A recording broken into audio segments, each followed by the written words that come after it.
Hello दोस्तों, स्वागत है आप सबका हमारे यूट्यूब चैनल एनके मैथ्स पे। और आज की ये जो वीडियो है दोस्तों, इसमें हम आधुनिक भारत के इतिहास के क्वेश्चंस को पढ़ने वाले हैं। ठीक है, और ये बेसिकली प्रैक्टिस और रिवीजन के लिए है। ठीक है, स्पेशली जैसे अभी अभी बीपीएससी ने अपना कैलेंडर कुछ दिन पहले अपने वेबसाइट पे अपलोड किया था, तो जो लोग बिहार के एग्जाम में इंटरेस्ट रखते हैं उन्होंने देखा होगा कि खासकर जैसे बीपीएससी एएसओ का एक पोस्ट है उसमें, जो पहले बीपीएससी असिस्टेंट कहा जाता था। ठीक है, इसके अलावा बिहार एसएससी सीजीएल 4 जो है काफी दिनों से चर्चा में है, आने वाला है और इट में भी कि अब अप्रैल में आ जाए ये आखिरकार। और बीएसएससी बीएसओ का फॉर्म, बीएसओ यानी कि जो प्रखंड सांख्यिकी पदाधिकारी होता है, ये आपको 1 अप्रैल से यानी कि कल से ही इसका फॉर्म भरा जा रहा है। ठीक है, तो ये आ ही चुका है। इसके अलावा बिहार इंटर लेवल के और बिहार से रिलेटेड अगर कोई और भी एग्जाम है तो उसके लिए ये महत्वपूर्ण होने वाला है। इसके अलावा अगर आप किसी भी स्टेट पीसीएस की तैयारी करते हैं तो आपको या तो आप ये वीडियो देखिए या फिर घटना चक्र की ये जो पूर्वावलोकन वाली बुक होती है वो जरूर पढ़ के जाइए। ठीक है, तो इस बुक में आपके कंप्लीट हिस्ट्री के क्वेश्चंस दिए गए हैं, खास करके 1990 से 2024 तक। और इसमें यूपीएससी के जो प्रीलिम्स के एग्जाम होते हैं इसके भी क्वेश्चन इंक्लूडेड रहते हैं। ठीक है, तो ये सारे क्वेश्चन आपको 1990 से 2024 तक के मिलेंगे और इस वीडियो में हम इसी को पढ़ने वाले हैं। और इस वीडियो में जो क्वेश्चन आपको देखने को मिलेंगे वो स्पेशली भारत में यूरोपीय कंपनियों के आगमन से रिलेटेड क्वेश्चन देखने को मिलेंगे। ठीक है, तो आप ये देख के ये ना समझें कि ये स्पेशल बिहार के लिए है। आप किसी भी स्टेट की पीसीएस की अगर तैयारी कर रहे हैं तो आप ये वीडियो कंप्लीट देख सकते हैं। और अगर नहीं देखना है तो आप ये किताब ही पढ़ लीजिए, वो भी काफी होगा। ठीक है, प्रैक्टिस के लिए सिलेबस तो पढ़ना ही होता है सबको। जीएस ऐसा चीज है कि बिना सिलेबस पढ़े अगर आप प्रैक्टिस करते हैं तो जीएस हो या मैथ्स हो या रीजनिंग हो, कोई भी अगर सब्जेक्ट है, बिना सिलेबस पढ़े आपको प्रैक्टिस नहीं करनी चाहिए। तो मैं चाहूंगा कि एक बार आप सिलेबस जरूर पढ़ लें तब प्रैक्टिस करें। ठीक है, तो आगे बढ़ता हूं और पहले क्वेश्चन से स्टार्ट करता हूं। अगर आपको वीडियो पसंद आए तो ऐसे और वीडियो देखने के लिए पहला तो आपको कमेंट्स करना है। ठीक है, और दूसरा कि आपको हमारा YouTube channel NK maths subscribe कर लेना है। टेलीग्राम जो हमारा चलता है, टेलीग्राम ग्रुप एनके मैथ्स का, वहां पर आपको इस क्लास की पीडीएफ मिल जाएगी। ठीक है, अब मैं आगे बढ़ता हूं और पहले क्वेश्चन से स्टार्ट करता हूं। क्वेश्चन सारे केवल और केवल हिंदी में देखने को मिलेंगे। पहला क्वेश्चन आपके सामने है दोस्तों। क्वेश्चन क्या है आप देखेंगे। पहला प्रश्न है, वास्को डिगामा कालीकट पर किस वर्ष में आया था। कालीकट भारत में केरल में पाया जाने वाला एक बंदरगाह था उस समय। ठीक है, तो आपको बताना है कि वास्को डिगामा जो भारत में आया था वो कब आया था। ऑप्शन है आपके पास 1350 एडी यानी कि ईसवी, और बीसी होता तो ये हो जाता ईसा पूर्व, लेकिन एडी है यानी कि ईसवी। 1498 ईस्वी या फिर 1530 ईस्वी या फिर 1612 ईस्वी। अब आप ये प्रश्न देख के समझ गए होंगे कि ये छत्तीसगढ़ के पीसीएस क्वेश्चन में प्री में पूछा गया है। ठीक है, तो ये जो बुक है और ये वीडियो जो है वो केवल और केवल बिहार के लिए या फिर बीपीएससी या फिर बीएसएससी के लिए नहीं है। किसी भी स्टेट के पीसीएस एग्जाम या फिर वहां के जो सबऑर्डिनेट्स एग्जाम होते हैं, जो एसएससी टाइप का होता है एग्जाम, उसके लिए ये जरूरी है। ठीक है, आपको बता दूं दोस्तों कि वास्को डी गामा जो थे ये भारत में आए थे 1498 ईस्वी में। 1498 में कब आए थे ये भी आप याद रख सकते हैं। 20 मई 1498 ईस्वी को पहुंचे थे। और पहुंचे कहाँ थे भारत में? केरल के कालीकट नामक बंदरगाह पर। ठीक है, कालीकट। अब इससे रिलेटेड एक दो चीज जो आपको याद रखना चाहिए, जो और एग्जाम्स में पूछे गए हैं, दूसरे एग्जाम्स में। फालतू की चीजें नहीं बता रहा हूं, जो दूसरे एग्जाम्स में पूछे जा चुके हैं। ठीक है, सबसे पहले कि वास्को डिगामा जो आया था, इसने भारत आने का समुद्री मार्ग ढूंढा था। ठीक है, और कब ढूंढा था? जब भारत पहुंचा तभी ढूंढा। तो वास्को डिगामा जो है ये पुर्तगाल का निवासी था। सबसे पहली बात, कहाँ का? पुर्तगाल, यानी कि पोर्चुगीज।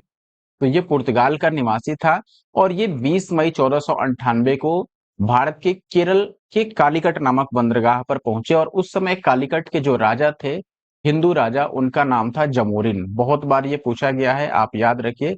हिंदू राजा जमोरिन थे जिन्होंने वास्को डी गामा का स्वागत भी किया, यानी कि विरोध नहीं किया। ये पहली बात। और एक चीज और आप याद रख सकते हैं कि वास्को डी गामा भारत किस रास्ते से आया था, यह भी पूछा जाता है। तो वास्को डी गामा भारत आया था केप ऑफ गुड होप के रास्ते।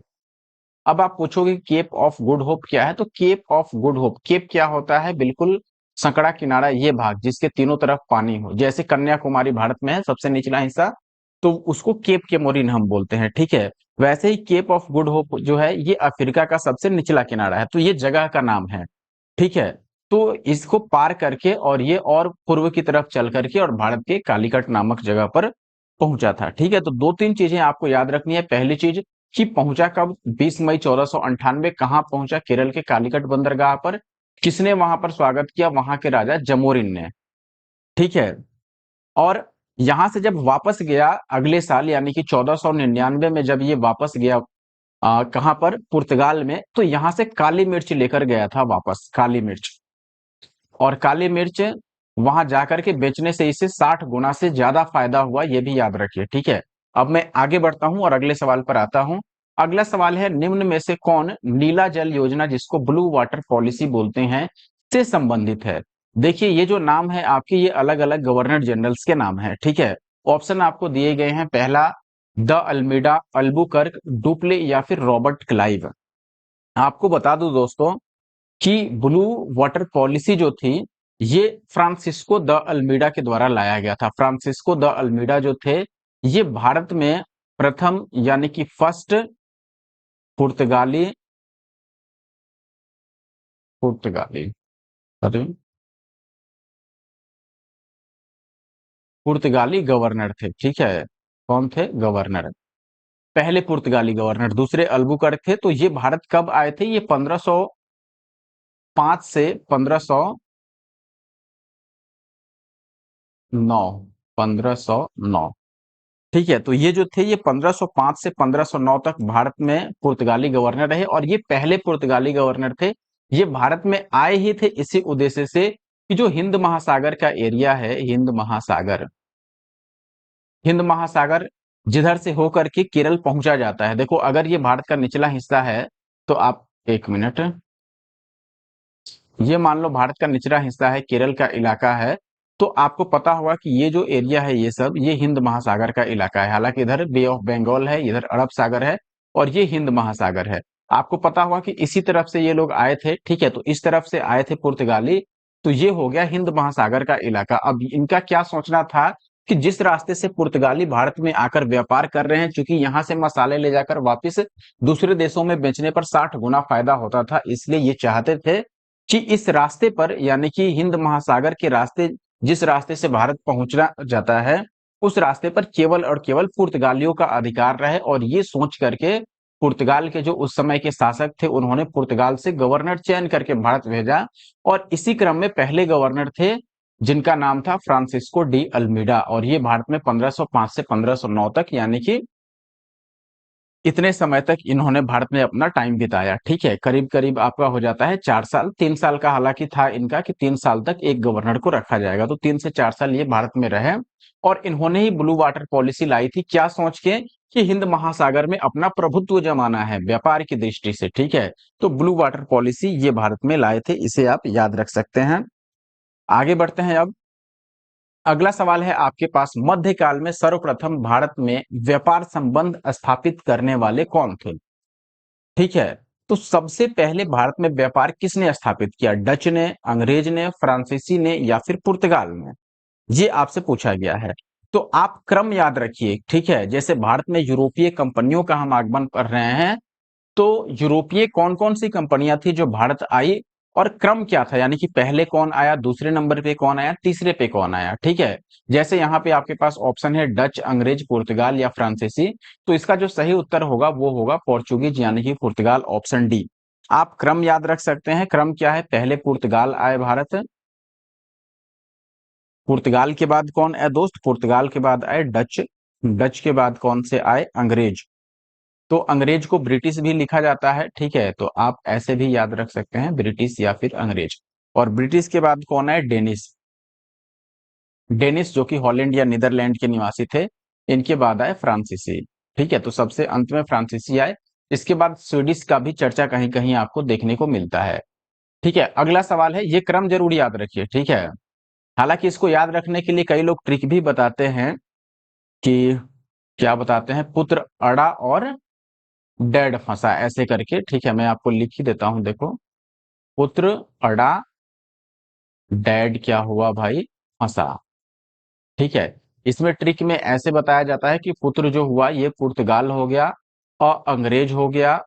ठीक है, और डा डच, और फिर डैड कौन हो गए भाई, डेनिस ना, और फ हो गए फ्रांस, और ये सा क्या हो गया, स्वीडिश। लेकिन इसमें देखिएगा कि यहाँ पर ये इंटरचेंज है। ठीक है, ये आपको समझना पड़ेगा, ये जो भी बताया है वो जरूर गलत है, क्योंकि जो सही क्रम है, पुर्तगाल के बाद डच आते हैं। ठीक है, फिर अंग्रेज आते हैं, क्योंकि डच जो है ये करीब करीब 1595 में, 95-96 में इनका पहला जो था ग्रुप वो इंडिया आ गया था, और अंग्रेज जो आए थे वो 1599 में। तो इनका ईस्ट इंडिया कंपनी का गठन भी सही से नहीं हुआ था। 1600 ईस्वी में ये भारत आए थे, तो ये डचों के बाद आए थे। ठीक है, और पुर्तगालियों का आपका पता है कि ये 1498 में ही आ गए थे, तो ये सबसे पहले आए थे। आगे बढ़ते हैं अब। अगला सवाल, वास्को डिगामा भारत कब आया, तो ये क्वेश्चन तो मैंने आपको बता ही दिया। वास्को डिगामा के बारे में और भी जो जरूरी चीजें हैं मैंने करीब करीब सारी चीजें आपको बता दी है। कई बार ये भी पूछा जाता है या आगे हो सकता है देखने को मिले, इसलिए मैं अभी नहीं बता रहा हूं, आगे क्वेश्चन में हम देखेंगे। अगला सवाल है कि पुर्तगाली उपनिवेश का प्रथम वायसराय भारत में कौन हुआ। देखो, ये चीज मैंने पहले किसी क्वेश्चन में आपको बताया था। पुर्तगाली उपनिवेश का मतलब हुआ पुर्तगाली शक्ति जो भारत में आई थी, तो उस क्रम में भारत में पहला पुर्तगाल का वायसराय कौन था। वायसराय जिसको आप गवर्नर बोलते हो, गवर्नर जनरल। ठीक है, तो गवर्नर जनरल पहले जो भारत में थे वो कौन थे। ऑप्शन है डियाज, वास्को डिगामा, अल्मीडा या फिर अल्बुकर्क। देखिए, ध्यान रखिए कि वास्को डिगामा कोई गवर्नर जनरल या फिर वायसराय नहीं थी, इन्होंने खोज किया था समुद्री मार्ग से भारत पहुंचने के रास्ते का। ठीक है, और ये 1498 में भारत पहुंचे थे। डियाज, अल्मीडा और अल्बुकर्क ये तीनों कौन थे, ये तीनों ही गवर्नर जनरल थे, यानी वायसराय थे। लेकिन इनमें से प्रथम कौन था ये मैंने आपको बताया था, फ्रांसिस्को डी अल्मीडा। ठीक है, तो फ्रांसिस्को डी अल्मीडा। ठीक है, और ये 1505 से 1509 तक रहे। अल्बुकर्क जो थे ये दूसरे गवर्नर थे, यानी दूसरे वायसराय हैं। कहाँ के वायसराय, पुर्तगाली वायसराय जो कि भारत में थे, और ये 1509 से और 15 तक रहे वायसराय भारत में। ठीक है, तो ये दूसरे थे, और अल्मीडा कौन थे, पहले थे। आखिरी जो थे, टोटल चार पांच हुए, आप पांच को याद रख सकते हैं। तो जो फिफ्थ के थे वो डिसोजा थे। ठीक है, अल्फांसो डिसूजा, ये आखिरी गवर्नर थे, जो कि लगभग लगभग 1538 से 42 तक, यानी कि 1542 तक भारत में रहे। ठीक है, आगे बढ़ते हैं, अब अगले क्वेश्चन पर आते हैं। अगला सवाल आपके सामने है, अगले क्वेश्चन में, एक मिनट। देखिए, अगला जो सवाल है आपके पास, क्वेश्चन नंबर 6, यहां पर क्या था कि वास्को डिगामा का कालीकट में स्वागत किसने किया था। तो ये मैंने पहले ही क्वेश्चन में आपको समझा दिया था कि वास्को डिगामा जब भारत आए थे तो उस समय ये भारत में कहां पहुंचे थे, भारत में केरल के कालीकट नामक बंदरगाह पर पहुंचे थे 1498 में 20 मई को। और कालीकट के जो उस समय राजा थे वो जमोरिन थे, जिन्होंने वास्को डिगामा का स्वागत भी किया था। ठीक है, और उस समय पहले से ही अरब यात्री भारत में रहा करते थे, तो जो अरब यात्री थे, यानी कि अरब के यात्री थे, ये वास्को डिगामा का जोरों शोरों से उस समय विरोध किए थे। विरोध प्रकट क्यों किए थे, क्योंकि इनको लग गया था कि भाई अगर वास्को डिगामा आ सकता है तो कल को पुर्तगाल या फिर उसके आसपास के देश के यात्री भी या फिर व्यापारी भी भारत में आएंगे, और ऐसे में अरब के जो व्यापारी थे इनका व्यापार कहीं ना कहीं कमजोर पड़ने का डर था, या फिर इनसे युद्ध करने का भी नौबत आ सकती थी, और ऐसा आगे हुआ भी, इसलिए ये उस समय जोरों शोरों से विरोध कर रहे थे। ठीक है, अब आगे बढ़ते हैं। ये याद रख सकते हैं कि वास्को डिगामा 3 बार भारत में आए थे। ठीक है, पहला कब, 1498 में, ये पहला था। दूसरा 1500 1502, और आखिरी 1524 में। 1524 में जब ये आखिरी बार आए थे तो उसी समय इनकी मृत्यु भी हो गई थी कोचिन में। ठीक है। दिसंबर 1524 में कोचिन में इनकी मृत्यु हो गई थी। अब बढ़ते हैं आगे, बीमारी के कारण मृत्यु हुई थी। अगला सवाल है कि वास्को डिगामा के बारे में कौन सा कथन सही है। ठीक है, देख सकते हैं छत्तीसगढ़ पीसीएस 2022 में पूछा गया है। सवाल क्या है कि वास्को डिगामा के संबंध में इनमें से कौन सा कथन सही है। पहला कथन क्या है, वास्को डिगामा की 1498 में भारत यात्रा के समय कालीकट का शासक कौन था? जमोरिन। ये पहला था। आपके लिए स्टेटमेंट बताना है क्या ये सही है स्टेटमेंट या फिर गलत। दूसरा है कि प्रथम यात्रा में वास्को डिगामा लगभग 1 साल तक भारत में रहा। और तीसरा है कि वास्को डिगामा ने पुनः 1501 में भारत की यात्रा की। ठीक है। अब देखो इसमें ये सारी चीजें लगभग मैं आपको बता चुका हूं स्टार्टिंग में, अगर आपने ध्यान से देखा होगा। इसीलिए मैं कंप्लीट डिस्कशन करके चल रहा था। कंप्लीट डिस्कशन का मतलब ये नहीं कि 1 घंटे तक मैंने एक ही क्वेश्चन बताया, जितना चाहिए उतना मैंने बताया। ठीक है। आप देखेंगे कि मैंने ये बताया था कि वास्को डिगामा 20 मई और 1498 को भारत में आया और उस समय ये कालीकट पहुंचा और वहां के राजा चमोरिन थे। तो पहला कथन तो सही हो गया। ठीक है, पहला कथन सही हो गया। दूसरी की बात करें कि प्रथम यात्रा में वास्को डिगामा लगभग 1 साल भारत में रहा। अब बताओ, 20 मई 1498 को आया और 1499 में ये वापस ही चला गया। तो क्या ये 1 साल रहा? आप बोलोगे कि नहीं रहा, 1 साल से कम रहा। ठीक है, तो 1 साल नहीं रहा यानी कि ये हो गया गलत। ठीक है। अगले की बात करें, अगला कह रहा है कि वास्को डिगामा ने पुनः 1501 में भारत की यात्रा की। मैंने आपको बताया था कि वास्को डिगामा भारत में 3 बार आए। 3 बार में पहला 1498, दूसरा मैंने आपको बताया कि 1502 और तीसरा 1524। तो ये 3 बार वो भारत आए थे जो मैंने आपको पहले ही बताया। तो यहां पर निश्चित तौर पर तीसरा पॉइंट भी गलत है और इस प्रकार केवल पहला सही होता है। और ये किस ऑप्शन में दिया गया है? तो आप बोलोगे ऑप्शन डी में। तो ऑप्शन डी सही हुआ। और मैं जो पढ़ा रहा हूं बता रहा हूं, अगर आपको ये समझ आ रहा है तो आप जरूर वीडियो को लाइक करें और हमारा जो यूट्यूब चैनल है एनके मैथ्स, इसको सब्सक्राइब कर लें और कमेंट जरूर करें ऐसे और वीडियो देखने के लिए। ठीक है। और अगर आप चाहते हैं कि मैं इसी प्रकार से एसएससी सीजीएल या फिर एसएससी के किसी और एग्जाम्स की जीएस की भी कंप्लीट सॉल्यूशन करूं, तो आप जरूर मुझे कमेंट कर सकते हैं। अगला सवाल क्वेश्चन नंबर 8 है, आप देखेंगे इसमें हमें मिलान करना है यानी कि मैच करना है। इधर समुद्री यात्री का नाम दिया गया है और इधर देश का नाम दिया गया है। ठीक है, यानी कि समुद्री यात्री जो थे वो किस देश के थे या किस देश से आए थे। ठीक है, ध्यान से समझिएगा, बहुत ध्यान से, बिल्कुल कॉन्सेप्ट क्लियर करके आपको बताऊंगा। ठीक है। पहला है वास्को डिगामा। ये तो आपने पढ़ा ही है कि वास्को डिगामा कहां से आए थे? पुर्तगाल से आए थे। ठीक है, तो एक का दो हो गया, ये बात तो क्लियर है। अब आप ऑप्शन में अगर देखो कि ए का दो किसमें है, तो ऐसा केवल एक ही ऑप्शन में आपको देखने को मिलता है। और ये ऑप्शन मैंने नहीं सेट किया है। अगर आप देखोगे इस चीज को तो आप समझ पाओगे कि ये जो क्वेश्चन है, आप देखिए यहां पर ये आया हुआ है यूपीएससी के प्री एग्जाम में 2000 ईस्वी में। ठीक है, तो इससे ये बात तो क्लियर है कि ये ऑप्शन आपके एग्जामिनर ने ही सेट किया है।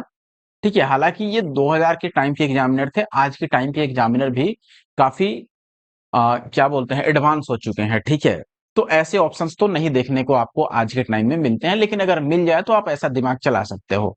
वास्को डिगामा का अगर पुर्तगाल याद है तो ऑप्शन ऑप्शन बी आप सही मार्क कर सकते थे। लेकिन बाकी का क्या, बाकी भी समझ लेते हैं। देखो, क्रिस्टोफर कोलंबस, कैप्टन कुक और तस्मान, इनके बारे में आप याद रख सकते हैं। जैसे सबसे पहले वास्को डिगामा आपको पता है कि पुर्तगाल का निवासी था और इसने भारत आने के लिए समुद्री मार्ग की खोज की थी। ठीक है, तो आप ऐसे याद रख सकते हो। जनरली लोग बोलते हैं कि भारत का खोज किसने किया था, लेकिन वास्को डिगामा ने भारत का खोज नहीं किया था, भारत पहुंचने के लिए समुद्री मार्ग का खोज किया था। ठीक है, तो अभी मैं ऐसे डिनोट करता हूं कि भारत पहुंचने के लिए रास्ता खोजा। कोलंबस जो थे, कोलंबस स्पेन से चलकर आया था। ठीक है, लेकिन ये भारत के लिए निकला तो था, भारत पहुंचने के लिए भारत की खोज पर निकला था, लेकिन ये पहुंचा कहां? कोलंबस पहुंचा अमेरिका। और अमेरिका पहुंच के अमेरिका को जो लोग थे, अमेरिका के निवासी जो थे, उनको इसने रेड इंडियन कहा। ये भी आप याद रख सकते हैं, रेड इंडियन। ठीक है, तो रेड इंडियन कहाँ के निवासी को कहा जाता है? अमेरिका के निवासी को। ठीक है, तो कोलंबस स्पेन से चले थे। ये भी देखिए, एक चीज ध्यान रखिए, कोलंबस स्पेन से जरूर चला था, लेकिन स्पेन का निवासी नहीं था। यानी कि कोलंबस स्पेन में आप ऐसे समझ लो कि नौकरी करता था और वहां से जहाज लेकर के ये निकला भारत की खोज पर, लेकिन पहुंच गया ये रास्ता भटक के अमेरिका। तो अगर आपसे ये पूछा जाए कि ये जो कोलंबस था ये निवासी कहाँ का था, तो इसका जन्म जो था वो इटली में हुआ था। आप याद रख सकते हैं, कई बार ये पूछा जाता है तो कंफ्यूज नहीं होना है। जन्म तो इटली में हुआ था, लेकिन ये स्पेन से चलकर और अमेरिका का खोज किया था। अगला, अब देखिए कैप्टन कुक। कुक की बात करें तो कुक जो है ये ब्रिटेन के रहने वाले थे, ब्रिटेन, ग्रेट ब्रिटेन के रहने वाले थे। और कुक जो थे इनके बारे में ये याद रख सकते हैं कि इन्होंने ऑस्ट्रेलिया की खोज की थी। ऑस्ट्रेलिया, ऑस्ट्रेलिया पहुंचने के लिए ये रास्ते का खोज किए थे, समुद्री रास्ते का, क्योंकि ये समुद्री यात्री ही हैं। तो ऑस्ट्रेलिया पहुंचने के लिए समुद्री रास्ते का खोज किसने किया था? कैप्टन कुक ने। और तस्मान जो थे ये हॉलैंड के थे, ठीक है, हॉलैंड के समुद्री यात्री थे। और खोज किसका किया? खोज किया इन्होंने न्यूजीलैंड का। ठीक है, किसका? न्यूजीलैंड का। तो ये याद रख सकते हैं, इन्होंने न्यूजीलैंड का खोज किया। तो ये काफी इंपॉर्टेंट पॉइंट्स थे जो आपको याद रखने चाहिए। आगे बढ़ते हैं और आप देखोगे कि जो यूपीएससी में आपके पीटी में वर्ष 2000 या उसके आसपास के क्वेश्चन पूछे गए थे, वो आजकल स्टेट पीसीएस में क्वेश्चन देखने को मिलते हैं। जैसे मैं आगे आपको दिखाऊंगा अभी कुछ क्वेश्चन ऐसा जिसे देखकर आप समझ पाएंगे। अगला सवाल देखेंगे, यहां पर आपको बोला गया है निम्नलिखित का सही मिलान कीजिए। तो इधर आपको जो नाम दिया गया है ये पुर्तगाली गवर्नर्स हैं, ठीक है, या फिर पुर्तगाल के निवासी हैं, जैसे अल्फांसो डी अल्बुकर्क दूसरे गवर्नर थे ये पुर्तगाल के। और नूनो डी कुन्हा ये तीसरे गवर्नर थे पुर्तगाल के। पेड्रो अल्वारेज कैब्राल ये कोई गवर्नर नहीं थे, लेकिन जहाजी बेरा भारत लेकर आए थे। और फ्रांसिस्को डी अल्मेडा पहले गवर्नर जो कि ब्लू वाटर पॉलिसी लाए थे। ठीक है, अब आपको मिलान करना है, इधर क्या दिया गया है कि किसने क्या किया। जैसे पुर्तगाली हेडक्वार्टर यानी कि मुख्यालय, पुर्तगाल के मुख्यालय का कोचिन से गोवा में बदला जाना, ये किसके काल में हुआ या फिर किसने किया? सितंबर 1500 में भारत का आगमन, कौन आया भारत में भाई इस समय में?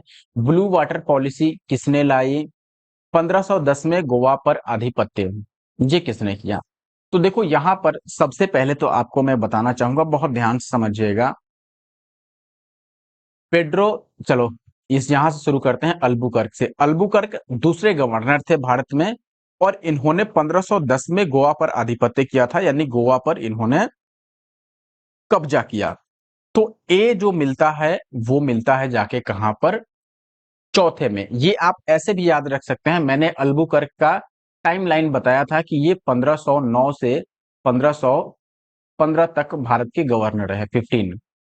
तो बताओ ये किसका टाइमलाइन है? ये अल्बुकर्क का है, यानी कि इस टाइम में भारत में जो भी हुआ वो अल्बुकर्क के रिस्पॉन्सिबिलिटी पर हुआ या फिर अल्बुकर्क के नेतृत्व में हुआ।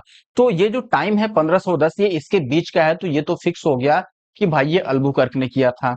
अल्मीडा कब से कब तक थे? तो आपको पता है कि अल्मीडा जो थे वो भारत में ब्लू वाटर पॉलिसी लाए थे तो ये आपके 1505 से 9 तक, लेकिन इससे कोई लेना देना नहीं है, इन्होंने ब्लू वाटर पॉलिसी लाई थी भारत में। और ये मैंने पहले क्वेश्चन में ही आपको समझाया था। अब बचा नूनो डी कुन्हा और पेड्रो अल्वारेज। अब देखो पेड्रो अल्वारेज जहाजी बेरा के साथ भारत में आए थे वर्ष 1500 में, और नीनो डी कुन्हा ये थर्ड गवर्नर थे, ठीक है, भारत में पुर्तगालियों के तीसरे गवर्नर थे। और इन्होंने पुर्तगाली जो हेडक्वार्टर था यानी कि मुख्यालय, वो कोचिन से बदलकर गोवा कर दिया था। एक दो चीज आप याद रखिए, जैसे कोचिन मुख्यालय किसने बनाया था? कोचिन मुख्यालय बनाया था अल्बुकर्क ने। और कोचिन में ही पुर्तगालियों का पहला फैक्ट्री स्थापित किया गया था, ठीक है, पुर्तगाली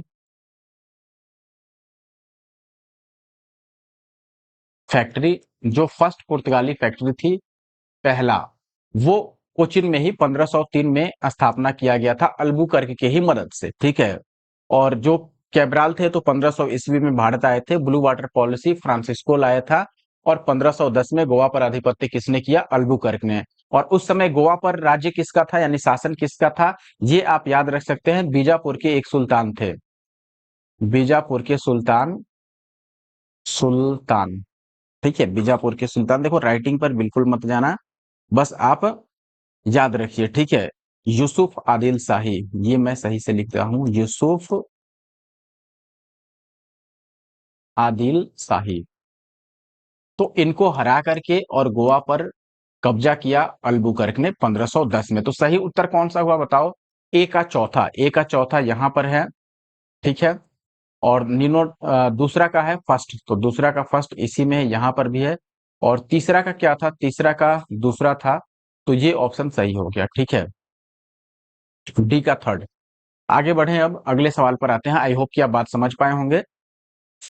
अगला सवाल है, फिर से मिलाना है खोजकर्ता और जन्म स्थान। तो ये पिछले क्वेश्चन एक बार हमने देखा था, और ये देखो 69th बीपीएससी लेटेस्ट क्वेश्चन है बीपीएससी का 2023, और लगभग उसी टाइप का क्वेश्चन है जो वहां पर आपने देखा था। कोलंबस की बात किया गया है, कार्टियर की, फ्रांसिस ड्रेक की और फर्डिनेंड मैगलन की। देखो सबसे पहले मैंने कोलंबस के बारे में आपको बताया था कि कोलंबस चल के तो आया था स्पेन से, यानी कि स्पेन का जहाज लेकर निकला था, लेकिन निवासी कहाँ का था, जन्म कहाँ हुआ था? इटली में। तो कोलंबस का कहाँ पर हो गया मिलान? इटली में। यानी ए का तीसरा होगा, तो ये दोनों ऑप्शन तो चले गए। देखो ए का तीसरा और बी का चौथा ये दोनों में ही क्लियर है, तो बी का भी चौथा चलो मिला देते हैं कि कार्टियर जो थे वो फ्रांस के थे। तो अब इस दोनों से भी नहीं लेना देना, अब इसमें हमें चयन कर लेना है सी में। ड्रेक कहाँ के थे और मैगलन कहाँ के थे? आप ये चीज याद रखिए कि जो फर्डिनेंड मैगलन थे, ये कहाँ के खोज करता थे? पुर्तगाल के खोज करता थे, पुर्तगाली खोज करता थे। तो डी कहाँ आके मिलता है? एक में। तो डी का एक यहां पर है, तो पहला ऑप्शन आपका 10वें का होता है सही, ठीक है। इसमें आपको मैंने कोलंबस के बारे में बता दिया है कि इसने अमेरिका की खोज की थी और ये इटली में इनका जन्म हुआ था, ठीक है, लेकिन स्पेन से खोज करने निकले थे।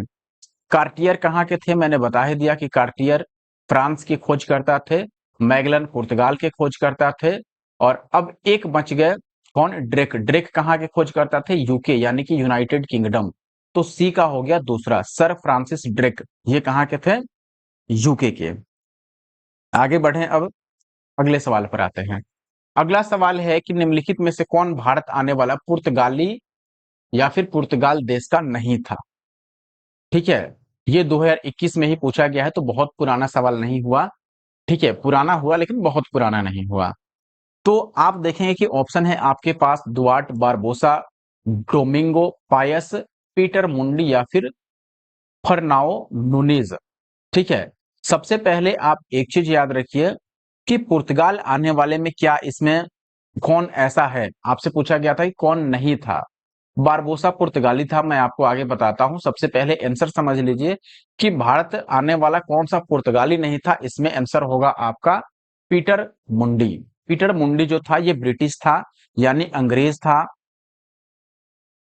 और ये 17वीं शताब्दी में, 17वीं, ठीक है, यानी कि 17th, 17वीं शताब्दी में भारत आया था। काम क्या था? पीटर मुंडी बेसिकली एक लेखक थे, लेखक यानी कि राइटर। लेखक के साथ साथ ये एक यात्री भी थे, और इसके साथ साथ ये व्यापारी भी थे, व्यापार भी करते थे। तो तीन काम हो गया, लेखक, यात्री और व्यापारी, ठीक है। पीटर मुंडी वो व्यक्ति हैं, वो अंग्रेज हैं जिन्होंने सबसे पहले चीनी चीनी यानी कि चीन देश का, ठीक है, चीन देश का चाय का टेस्ट लिया था, टेस्ट किया था, यानी कि उसको चखा था। तो चीनी या फिर चीन देश के चाय को चखने वाले पहले अंग्रेज व्यक्ति कौन है? पीटर मुंडी। और इन्होंने चाय का टेस्ट कैसा लगता है ये भी अपनी पुस्तक में लिखा है, चूंकि ये एक लेखक भी थे, यात्री भी थे। यात्रा कहाँ कहाँ किया? भारत में बात कीजिएगा तो भारत में आगरा, पटना, ये प्रमुख है, और साथ ही साथ सूरत, जहां पर अंग्रेजों ने अपनी पहली फैक्ट्री बनाई थी, ठीक है। तो ये दो तीन जगह है जहां पर इन्होंने मुख्य रूप से यात्रा किया। और बाकी बारबोसा के बारे में याद रख सकते हैं, बारबोसा जो था, बारबोसा अल्बुकर्क का ट्रांसलेटर था, ट्रांसलेटर यानी कि अनुवादक, ठीक है। आगे बढ़ते हैं अब। अगला सवाल, भारत में पुर्तगाली शक्ति का वास्तविक संस्थापक कौन था? ऑप्शन है वास्को डिगामा, अल्बुकर्क, डियाज या फिर ऑक्सडन। देखो वास्को डिगामा तो हो ही नहीं सकता है, क्योंकि ये बस यात्री थे, ये कोई गवर्नर नहीं थे यहाँ के, ना ही वायसराय थे, ठीक है। तो वास्को डिगामा नहीं होने जा रहा है। अल्बुकर्क गवर्नर थे, ये दोनों भी गवर्नर नहीं थे, इसलिए ऑप्शन बी यहाँ पर सही उत्तर है। आप याद भी रख सकते हैं, अल्बुकर्क जो थे ये आए तो थे पहले ही ठीक है, जहाज के कैप्टन बन के आए थे पहले ही, लेकिन जब ये गवर्नर बने, कब गवर्नर बने? 1509 से 1515 तक ये भारत में पुर्तगाली गवर्नर जनरल थे, यानी कि वायसराय थे। और इनका मुख्य कार्य क्या है? सबसे पहले तो कोचिन में इन्होंने पहला, यानी कि पहला पुर्तगाली दुर्ग कह लो या फिर फैक्ट्री कह लो, दोनों ही कोचिन में बनाया गया था। ठीक है, फैक्ट्री कब बना था? 1503 में बना था, इन्हीं की मदद से बना था, हालांकि ये उस समय गवर्नर जनरल नहीं थे। ठीक है, दूसरा काम इन्होंने क्या किया था कि 1510 में गोवा पर विजय प्राप्त किया, गोवा पर विजय। तीसरा, इन्होंने सलाह यह भी दिया था अपने जो पुर्तगाली इनके व्यापारी थे उनको कि भाई भारत में शादी करो, इससे होगा क्या कि भारत में ये अस्थायी तौर पर अपना व्यापार बना सकते हैं। ठीक है, तो ये भी इन्होंने बताया था किसके लिए? जो पुर्तगाल के रहने वाले थे उनके लिए। ठीक है, और इन सभी कारणों से इनको भारत में पुर्तगाली शक्ति का वास्तविक संस्थापक माना जाता है। ठीक है, ये आप याद रखिए। आगे बढ़ते हैं। अगला सवाल है, भारत में यूरोपीय शक्तियों के प्रवेश के संदर्भ में कौन सा कथन सही नहीं है? ध्यान दीजिएगा, यहां पर नहीं लिखा गया है। पहला कि पुर्तगालियों ने 1499 में गोवा पर कब्जा किया, ये तो सरासर गलत है। अभी मैंने समझाया कि 1510 में अल्बुकर्क ने ही गोवा पर कब्जा किया था और जीता भी था। हराया किसको था? आदिल शाही को। ठीक है, यूसुफ आदिल शाही, जो कि बीजापुर के सुल्तान थे। दूसरा, अंग्रेजों ने अपना पहला कारखाना दक्षिण भारत में मछलीपट्टनम में लगाया। पूर्वी भारत में अंग्रेजी कंपनी ने 1633 में उड़ीसा में पहला कारखाना लगाया। डुप्ले के नेतृत्व में 1746 में मद्रास पर कब्जा किया गया, और ये आईएएस प्री एग्जाम 2003 में पूछा गया है। तो आंसर तो आपको पता चल ही गया कि ऑप्शन ए सही है, क्योंकि 1499 में बोला गया है गोवा पर कब्जा किया, जबकि 1510 में कब्जा हुआ था। तो ये गलत है, इसका सही क्या हुआ कि 1510 में कब्जा हुआ। बाकी ये सारे सही हैं। अंग्रेजों ने पहला कारखाना, ध्यान दीजिएगा, दक्षिण भारत में, दक्षिण भारत में यानी कि साउथ इंडिया में पहला कारखाना कहां पर स्थापित किया? मछलीपट्टनम, जिसको आप किताबों में देखिएगा तो मसूलीपट्टनम ही लिख के आता है। ठीक है, मसूलीपट्टनम, मसूलीपट्टनम आंध्र प्रदेश का इलाका है। ठीक है, आंध्र प्रदेश का। और अगर केवल भारत में पूछा जाए कि भारत में अंग्रेजों ने पहला कारखाना, भारत में, ये दक्षिण भारत है, ध्यान रखिएगा, भारत में पहला कारखाना कहां पर खोला गया अंग्रेजों द्वारा? सूरत, जो कि गुजरात के नजदीक का है या फिर गुजरात का इलाका है, तो सूरत में पहला कारखाना इन्होंने खोला। मसूलीपट्टनम जो है वो आंध्र प्रदेश में है, तो दक्षिण भारत में पहला कारखाना मसूलीपट्टनम में खुला। ठीक है, और 1633 में इसने उड़ीसा के बलानसेर, बालासेर है शायद, बालासेर, ठीक है, बालासोर में अपना कंपनी बनाया। ठीक है, और डुप्ले, डुप्ले कौन था? डुप्ले फ्रांसीसी गवर्नर था। ठीक है, फ्रांसीसी गवर्नर डुप्ले। तो डुप्ले ने 1746 में मद्रास पर कब्जा जरूर किया था और जीता भी था, और इसमें डुप्ले का साथ किसने दिया था? मॉरिशस के एक फ्रांसीसी गवर्नर थे। ठीक है, मॉरिशस, मॉरिशस में भी उस समय फ्रांस का ही कब्जा था, तो मॉरिशस में जो फ्रांसीसी गवर्नर थे वो डुप्ले के साथ मिलकर के 1746 में मद्रास पर कब्जा किया। ठीक है, और उस समय मद्रास में अंग्रेजों का हुकूमत था, ऐसा आप याद रख सकते हैं। अगला सवाल है, पुर्तगालियों ने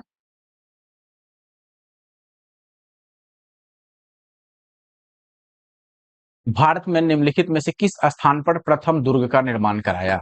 ठीक है, यानी कि प्रथम फैक्ट्री या फिर दुर्ग, दोनों हालांकि अलग अलग चीज है। उत्तर में आप देखेंगे ऑप्शन है अंजीदीव में, कन्नानौर में, कोचीन में या फिर गोवा में। हालांकि मैंने आपको बताया था कि पुर्तगालियों द्वारा भारत में जो पहला फैक्ट्री खोला गया या पहला दुर्ग खोला गया, ये 1503 में खोला गया था अल्बुकर्क की मदद से। कहाँ खोला गया था? कोचीन में खोला गया था। ठीक है, कहाँ? कोचीन में। हालांकि आप इस डायग्राम में ये समझ में आए तो आप देख सकते हैं, यहाँ पर है कोचीन, ये जो है पार्ट ये कोचीन का है। ठीक है, और 1503 में यहाँ पर, हालांकि 1502 दिखाया है तो 2 से 3 वही आसपास टाइम रहा होगा जब इन्होंने पहला अपना फैक्ट्री कोचीन में बनाया था। बाकी कहाँ कहाँ पर था ये आप देख ही सकते हैं, ये कालीकट हो गया आपका। ठीक है, गोवा यहाँ पर 1510 जब अधिकार हुआ इनका, और भी कई सारी जगह हैं जहां पर इनका अधिकार था। ठीक है, अब आगे बढ़ते हैं और अगले सवाल पर आ जाते हैं।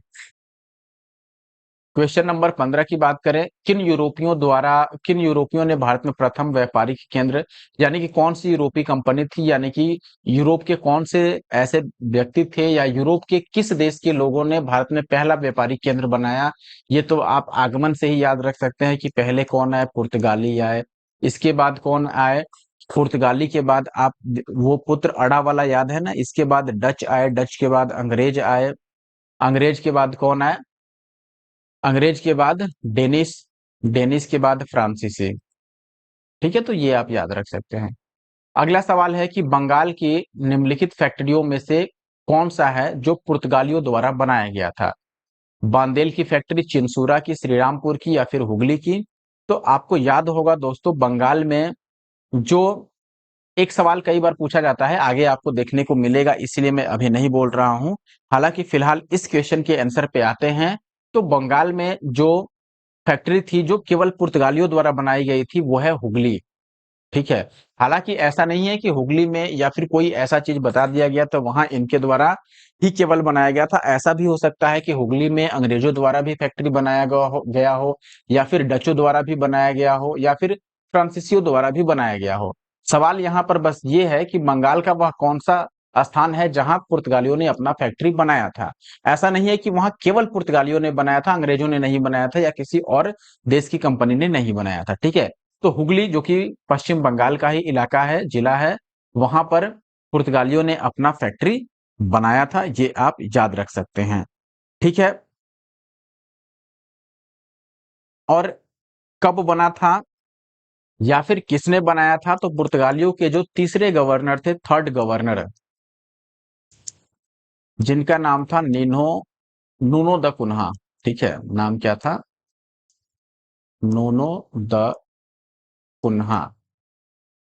इसने हुगली में फैक्ट्री स्थापित की थी, ये आप याद रख सकते हैं। हुगली के साथ साथ मद्रास में भी इन्होंने फैक्ट्री स्थापित की थी। अगला सवाल है पांडिचेरी, जिसे वर्तमान में हम पुडुचेरी बोलते हैं, के संदर्भ में निम्नलिखित कथनों पर विचार कीजिए। पांडिचेरी पर कब्जा करने वाली पहली यूरोपीय शक्ति पुर्तगाली थे, या फिर पांडिचेरी पर कब्जा करने वाला दूसरा यूरोपीय शक्ति फ्रांसीसी थे, या फिर अंग्रेजों ने कभी पांडिचेरी पर कब्जा किया ही नहीं। इनमें से कौन सा कथन सही है ये बताना है, गलत नहीं बताना है। ठीक है, देखो एक चीज याद रख लीजिए कि जो पुर्तगाली थे वो पहले भारत में आए थे, और जितने भी मुख्य मुख्य इलाके थे जो खास करके समुद्री तट से जुड़े हुए थे, सब जगह इन्होंने अपना कब्जा किया या फिर अपना वहां पर कारखाना बनाया। ठीक है, तो इस क्रम में पुर्तगाली जो थे ये पहले व्यक्ति थे जिन्होंने पांडिचेरी में पर कब्जा किया। ठीक है, और दूसरे कौन थे, देखो तो ये तो सही हो गया कि पुर्तगाली पहले थे, पहला तो सही है, यानी कि पहला जिस ऑप्शन में होगा वही सही होगा। तो ये दोनों तो गलत हो गया। ठीक है, अब बाकी दो की हम बात कर लेते हैं।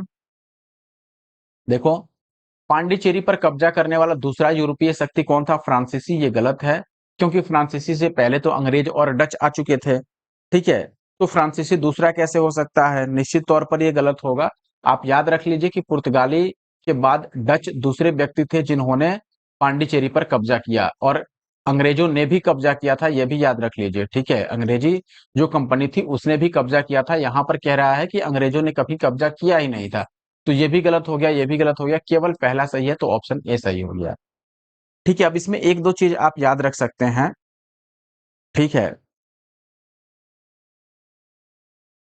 हालांकि सबसे इंपॉर्टेंट जो पांडिचेरी था वो फ्रांसीसियों के लिए था, क्योंकि फ्रांसीसियों को जो ज्यादातर व्यापार हुआ वो पांडिचेरी से ही हुआ। ठीक है, कहां से, पांडिचेरी से। अब अंग्रेजों की बात करें तो अंग्रेजों ने 1761 में पांडिचेरी पर अधिकार किया था। ठीक है, अधिकार तो उससे पहले भी एक बार लड़ाई लड़ी थी, लेकिन उस समय जीत नहीं पाए थे, डुप्ले के टाइम में। ठीक है, लेकिन 1761 में फाइनली इन्होंने फ्रांसीसियों को हराकर पांडिचेरी पर अधिकार कर लिया था। और फिर 1764 में जब संधि हुई, कौन सी संधि, आप संधि भी याद रख सकते हैं, पेरिस की संधि। 1764, 64 नहीं 63 में हुआ था ये। 1763 में जब पेरिस की संधि हुई, तो उस संधि में, पेरिस की संधि में वापस लौटा दिया इन्होंने पांडिचेरी, किसको, फ्रांसीसियों को। तो 1761 में अंग्रेजों ने इस पर अधिकार किया था, तो ये तीसरा आपका गलत है। दूसरे डच थे और पहले पुर्तगाली थे, ये याद रख लीजिए। 18वां सवाल है, देखो, हुगली को बंगाल की खाड़ी में समुद्री लूटपाट के लिए किसने अड्डा बनाया? इसी क्वेश्चन की मैं बात कर रहा था। ये जो क्वेश्चन है ये बीपीएससी में भी आ चुका है, ठीक है। शायद 64वीं या फिर 65वीं बीपीएससी में ये आया था, ठीक है। तो ये आप देखेंगे कि 1995 का क्वेश्चन जो यूपीएससी पीटी में पूछा गया, वो इधर बीपीएससी के प्री में आया आकर के 69वीं में, 69वीं नहीं 65वीं में, ठीक है।